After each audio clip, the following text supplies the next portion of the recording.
SSLM? Wala po. Okay, so we will use the soft copy right now. So today we will be learning the week number 5 of our SSLM. So what is this week number 5 all about? So to begin with this week number 5, we will be talking about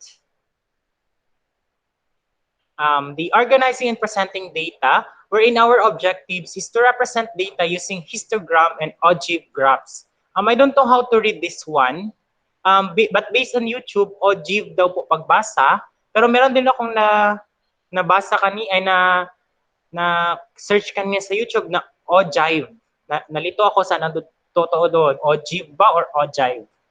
So, pero sa college namin, ogive ang tawag pagbasa nito. Nalitogay ako sa pag-college namin, ogive, nung sa YouTube, ogive at saka ogive. Hindi ko alam saan ang totoo dyan. So maybe we will ask English teachers on how to read that one. So to begin with, let us define first what are the terms that we will be using. The first word that we will be encountering is the word histogram. Okay, what is this histogram? Parang history, no? Histogram. So this histogram is a special kind of bar graph that uses bars to represent the frequency. Para daw siyang bar graph, pero special siya na bar graph. Paano siya naging special? Kasi meron siyang tinatawag na frequency, tawag nito, interval na tinatawag. So ano itong interval? So when you say interval, this means yung, pakita ko ha. Okay? Pag sinabi mong interval, yun siya yung mga 2 to 3 or 2 to 5. Next, 6 to 10, ganyan. Meron siyang parang interval na tinatawag talaga. Yung grupo siya ba?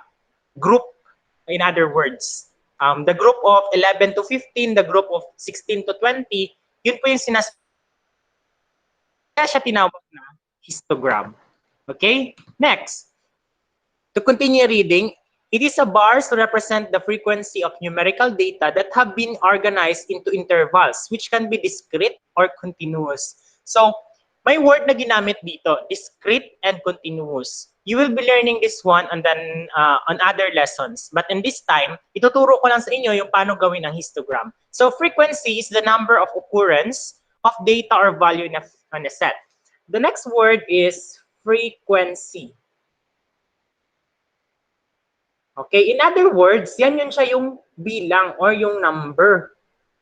For example, how many of you loves TikTok? So, sabihin natin 11 sa inyong nagti-TikTok. So, ibig sabihin, yung frequency is 11. Or you're talking about the number. Kung ilan kayo, in other words. Next, frequency distribution table or FDT na tinatawag natin. So, itong frequency distribution table is a table that shows the number of times that values occur and given and have been grouped into intervals. Okay, ang frequency distribution table naman, yan yung table na gagawin natin ngayon. Example nun is histogram. Okay? So, let's have this example of our lesson for this morning. So to start with, this is an example of a, below is the results of the summative test of grade 7 wisdom, General Santos City High, are displayed in the table below. Use the appropriate graph to represent the data. Okay, ang tawag po nito is histogram. Ito yung example ng histogram. Take note, nung gumawa kayo ng bar graph,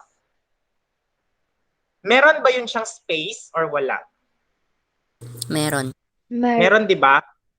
Yes, yun yung pinagkaiba ng histogram at bar graph. Okay, nakuha nyo? Ang histogram, walang space, dikit-dikit sila. Pero ang bar graph, merong space. Okay. So, ano pang napapansin nyo? Take a look at the x-axis and the y-axis. Yung x-axis, yung pahiga, yung itong 20 to 24, 25 to 29, 30 to, etc., etc. Itong y-axis naman, 1, 2, 3, 4, 5. So, anong pinagkaiba ng histogram sa bar graph based sa x and y axis? Ano yung napapansin nyo? Yung sa x axis ba, numbers din ba ang nilagay doon tulad nito? or hindi? Numbers. Yung nakaraan, yung nakalagay dito sa 2024, numbers ba yun siya? Yung sa bar graph? Letters. Letters po, di ba? Or words. Tama po yun. Ngayon, ang gagamitin natin sa histogram, numbers dapat ang ilalagay natin dito. Okay? Nung sa bar graph, ginamitan siya ng word. For example, TikTok. Example, Facebook. Another is Twitter. Ganun po. Or, dito naman sa right side or sa patayo na side, which is the y-axis, numbers ang nilagay dyan. Now, gagawa tayo niyan ngayon ng tinatawag nating histogram. Okay, allow me to move the camera. Masyadong mataas.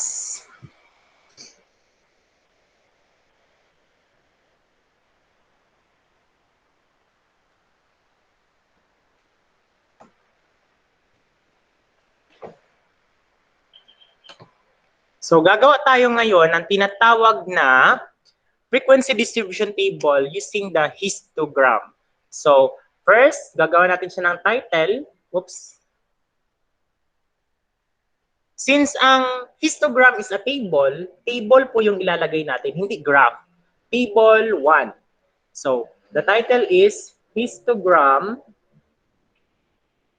Balikan niyo yung problem. Sabi sa problem, the results of the summative test.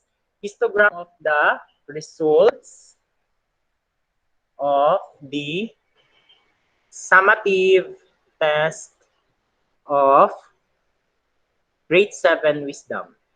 Grade 7 wisdom. That is now the title. Okay, table 1 po tayo, hindi po tayo graph number 4 kasi nga po table po ang histogram. Okay, next, gagawa tayo ng x and y axis.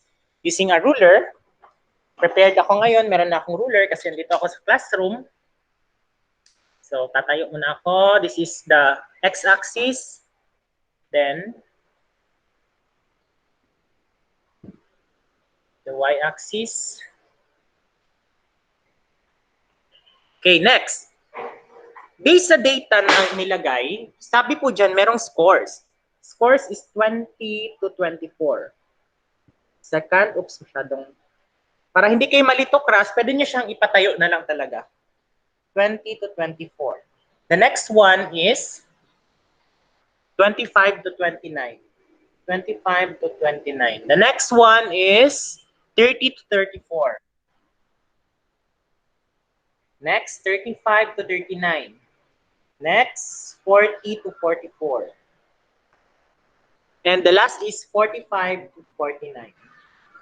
Okay, nasulat nyo na yung interval na tinatawag. This is now what you call the interval.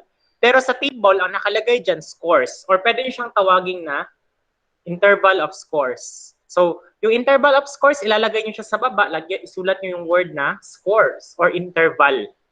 Okay, hindi na nakita sa camera, pero sinulatan ko siya ng word na scores. Next, tingnan nyo yung frequency distribution table. What is the smallest number? 20. 3, sir. 2, sir. 2. Diba? 2. What is the largest number? 4, sir. 4. So in that case, pag-isipan nyo mabuti kung i-by 1 nyo ba siya or by 2, by 3, by 4, or by 5. In that case, since maliliit yung numbers, like 1, 2 hanggang 4 lang talaga yung maximum, pwede nyo siyang i-by 1 na lang.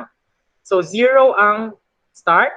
1, 2, 3, 4. Tapos, kung 4 ang highest number, lakbangan ng isa. I mean, not lakbangan. Dagdagan ng isa, that is 5. Okay, start na tayo sa 20 to 24. The frequency is 3. So, galing dito sa 3 papuntang 20 to 24. I-close talaga siya. Okay? Next. The next one, 25 to 29. Ito yung 25 to 29. 4 daw po. So, idikit. Then, close. Wala talagang space na mangyari. The next one is 30 to 34. 30 to 34 is, take note na dapat pare-pareho talaga ang sizes ng inyong bar graph. Next, 35 to 39 is 4 again. Next is 40 to 44, that is 3. And the last one is 2, which is 45 to 49. Okay. Now, you may do the shading or you may not. It's up to you. Pero mas maganda, wag nyo na lang i-shade. Kasi nga po, napansin ko kahapon, yung mga output ninyo na may shade, masyadong dirty tingnan. In this case, pag space na talaga siya, maganda siya tingnan. Okay? So, kaya nyo na ba siyang gawin ngayon, class? Kaya yan. Kahit hindi kaya yan. So, using this example that I have, I would like you to make a table number 2, which is the histogram of, a histogram rather. So, I'll find an activity for that.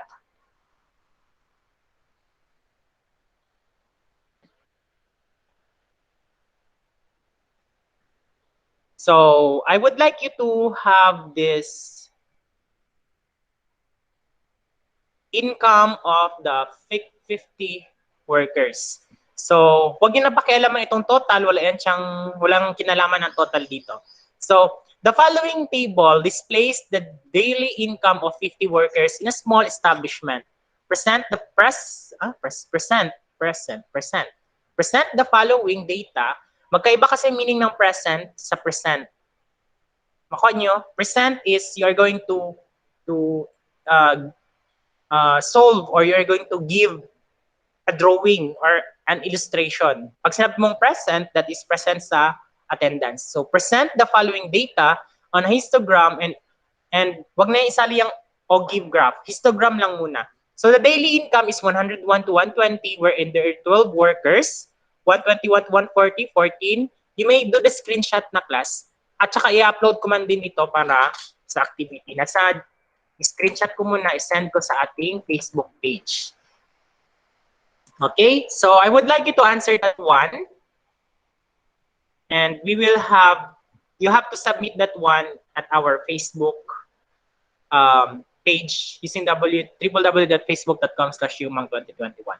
Okay, I hope you got it right. So this ends our lesson for this day.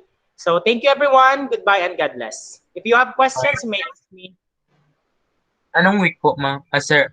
No, sir. Wala po daw po. Wala pa po siya sa inyo. Kaya gi-send ko siya sa group chat natin, yung print screen. Okay? So goodbye class. Thank you and God bless. Bye po. Bye po, sir. Bye, sir. Bye, sir. Bye, sir. Bye-bye. Bye po.